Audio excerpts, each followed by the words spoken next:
എന്ന് പറയുന്നത് ജോലിക്കാരിയുടെ മൊഴി തന്നെയാണ്. കാരണം ഈ കൊലപാതകം ഇത്തരത്തിൽ കൊലപാതകത്തിന് ശേഷമുള്ള ഈ രണ്ടുപേരെയും ആദ്യം കാണുന്നത് ഈ ജോലിക്കാരിയാണ്. അതിനുശേഷം ജോലിക്കാരി വീട്ടിൽ നിന്ന് മേടിച്ച് പുറത്തിറങ്ങി സമീപത്തുണ്ടായിരുന്ന ആദ്യം കണ്ട കടയിൽ കയറിയാണ് ഈ കാര്യങ്ങളൊക്കെ തന്നെ ഇത്തരത്തിൽ പറയുന്നത്.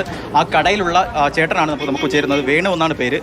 ചേട്ടാ, ഈ ജോലിക്കാരി എന്താട്ടോ പറഞ്ഞേ? ഇത്തരത്തിൽ അവിടുത്തെ ചേട്ടനും ചേച്ചി മരിച്ചു കിടക്കുവാണ്, നോക്കാവോ എന്ന് ചോദിച്ചു. അപ്പോൾ എത്ര സമയം ആയിക്കണോ? ഈ സമയം ഒരു 8:15 സമയം. 8:15 അല്ലേ? അപ്പോൾ ചേട്ടനാണ് പോലീസിനെ വിളിച്ച് പറഞ്ഞേ? അതെ. ചേട്ടൻ അകത്തോട്ട് കയറിയില്ലല്ലേ? ഞാൻ കയറിയില്ല. ഈ ചേട്ടനോടൊക്കെ പരിചയമുണ്ടോ നിങ്ങൾക്ക്? വിജയകുമാർ എന്ന് പറയുന്ന പരിചയമുണ്ട് പുള്ളിയെ.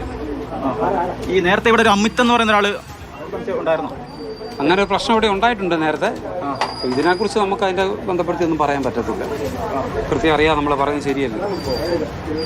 എന്നാ ആർക്കായിരുന്നു എന്തായാലും അത്തരത്തിലുള്ള കാര്യങ്ങളാണ്. കാരണം 8:15 കൂടിയാണ് ഇത്തരത്തിൽ ഈ ജോലിക്കാരി പുറത്തേക്ക് വരുന്നത്. അതിനുശേഷം ഈ ജോലിക്കാരി ഇവിടെ എത്തി. അതിനുശേഷം വീട്ടിൽ കയറുന്നു. ആ സമയത്താണ് ഇത്തരത്തിലൊരു ഈ കൊലപാതക വാർത്ത അവർ തന്നെ അറിയുന്നത്. അതിനുശേഷം സമീപത്തുണ്ടായിരുന്ന വീട്ടിലേക്ക് കടയിലേക്ക് കയറി ഈ കാര്യങ്ങളൊക്കെ തന്നെ പറയുക. എന്നാൽ ഈ